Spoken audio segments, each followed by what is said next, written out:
have this, we're going to do an endocervical curettage. If we have exocervical lesion, we're going to do an exocervical biopsy. If an endocervical lesion goes into the canal, we will do a deep, narrow cone biopsy. All right, now we move on to invasive cervical cancer. Worldwide, 250,000 deaths per year. In the United States, 10,000 cases. 43-year-old woman complains of intermenstrual postcoital bleeding for 6 months between regular menstrual cycles. I want you to notice that. She has normal, predictable cycles and has bleeding between. That history is characteristic of an anatomic lesion.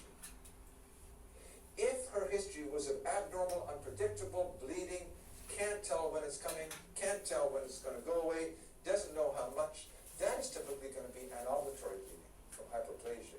But when you have regular menstrual cycles and intermenstrual bleeding, particularly if it's postcoital, you think of a cervical lesion.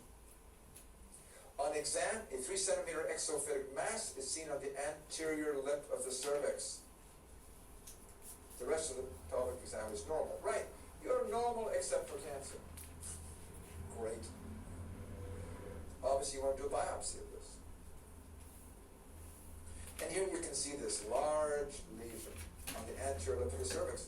Notice how small the uterus is here. And this is a radical hysterectomy specimen. You can see the lymph nodes which were taken out over here, and here is part of the vagina.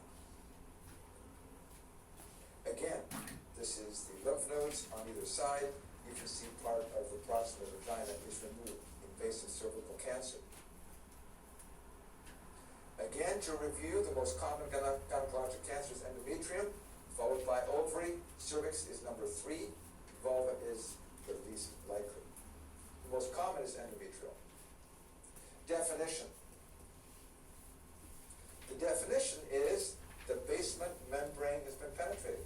I showed you this picture before. If it is intraepithelial, there's no way it can be invasive.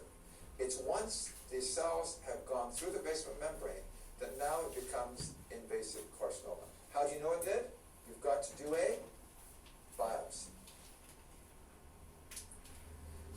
The history, as we said, postcoital bleeding, because of the trauma of the penis against the cervix, which caused